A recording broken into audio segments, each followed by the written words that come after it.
Have there ever been times in your life where you looked at somebody else's success and then wondered what they knew that you didn't know? Maybe you have listened to some podcasts, read a book, even followed an entrepreneur online, or watched someone achieve something that you deeply admired. And perhaps at some point you found yourself thinking the following: if I just would do what they did, maybe I would get that same result. Sounds reasonable, doesn't it? Because after all, learning from successful people, well, that is often encouraged in business. But what if there is a hidden blind spot in that type of thinking? What if the stories that we are listening to and that we are learning from are only part of the picture? Well, today I want to talk to you about something called survivorship bias. It's basically digging deeper, going beyond comparison bias. And I believe it's one of the most overlooked reasons that so many capable women, well, they end up feeling discouraged or frustrated, or even starting to think that somehow they are falling behind in their business. Because survivorship bias, it is that tendency to focus on successful outcomes, but while overlooking all the examples that didn't succeed, or at least didn't become visible enough for us to even notice them. So, in other words, we are often studying the survivors. We will see the successful business owner, or maybe just seeing that best selling author, or that professional keynote speaker, or the entrepreneur with that thriving company, or even that woman who just appears to have it all figured out. But what we don't see are those countless people who have followed a similar path. They may have worked just as hard, but achieved a very different result. And because of those stories, well, those stories rarely get told. One of the most fascinating examples that I can give you of survivorship bias actually comes from a story from World War II. So in World War II, there were military analysts, and what they were doing is they were studying aircraft that returned from combat missions. And what they wanted to do is they wanted to determine where to reinforce the planes based on where they had sustained the most damage. So these are the planes that returned. And at first, the solution, well, it just seemed obvious. They were just going to reinforce the areas with the most bullet holes on those returned planes. But a statistician, his name was Abraham Wald, he noticed something that was very important. He noticed that they were only studying those planes that actually came back. Of course, they weren't studying those planes that had been shot down and did not return. And those missing planes, well, those missing planes were actually providing and would provide the most important information that they needed. Because the real vulnerabilities were likely in those areas where returning aircraft showed very little damage. Because planes hit in those locations, well, those were the ones that never made it home. And it is such a powerful lesson because sometimes what we don't see is just as important as what we do see. And I think this happens in our businesses, in leadership as well. It can happen in our personal growth. We will hear stories about someone who built a 7-figure business. And then we will also hear about a successful product launch, maybe.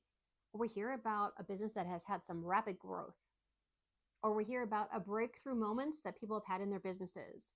And while those stories may be completely true, and I'm sure they are, they're rarely, though, the entire story. It is what we don't always hear about. We don't hear about those failed launches. We don't hear about those difficult seasons those businesses went through, or those years of uncertainty, the pivots they had to make, or the mistakes that they made, or even the moments when things did not go according to their original plan. So what we see is often is the outcome, but we don't see the complexity that's actually behind it. And when we're only exposed to the outcomes, well, success, well, it can begin to look much simpler than it actually is. I also see this happen a lot for women entrepreneurs because someone who follows the advice of a successful business owner, they will assume that that strategy is the answer to their business. And another woman, she may see someone else's growth and just believe that they should be moving at the same pace as that other business owner. While others, well, they may begin questioning themselves because their journey just does not look as smooth or even as straightforward as all of the stories that they're hearing about. So here's the challenge. The challenge is that they're comparing their reality to a version of success that is incomplete. And when that happens, it is very easy to draw conclusions that may not actually be true. it becomes easy to start thinking, well, maybe I am doing something wrong, or even maybe I am just not cut out for this. And maybe everyone else, well, they have something figured out that I have not been able to figure out. But often the issue is not capability. The issue is actually perspective. Because what we're doing is we are evaluating ourselves against information that's missing some critical pieces of the story. And what makes survivorship bias particularly tricky is that it often disguises itself as inspiration. And please do not get me wrong. There is tremendous value in learning from successful people. I do it myself. But there is a problem sometimes. That problem isn't learning from that success, not at all. The problem is assuming that success tells the entire story. Because success, well, it does leave you some clues, but it doesn't reveal everything to us.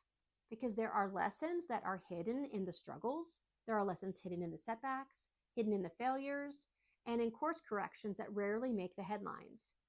And then sometimes those lessons are the most valuable part of the journey.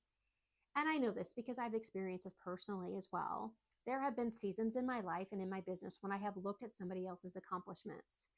And I just went to the assumption that they had discovered a shortcut that I had just somehow missed along the way. I only focused on the outcome, and I did not focus on the journey. I were focused on the result and not all the years that were behind it. And over time, I began to realize that many of the people that I admired had stories far more complex than I initially had understood. And what appeared effortless from a distance, well, often it involved significant challenges that were not immediately visible to me at that time. And that particular realization, well, that changed how I viewed success. So instead of thinking of it this way, of how do I replicate somebody else's path, I started looking at it through a different lens and looking at it differently. What path is actually right for me in this story? And the shift was incredibly freeing because success, well, it stopped being about copying somebody else's journey and it started becoming something different. It started becoming more about understanding my own place in my own journey. And this is one of the reasons that I often talk about what I call the alignment gap. The alignment gap, well, that is the space. It is that space between where we are and where we could be if our decisions were driven by clarity rather than those unconscious patterns we have in our lives as being human.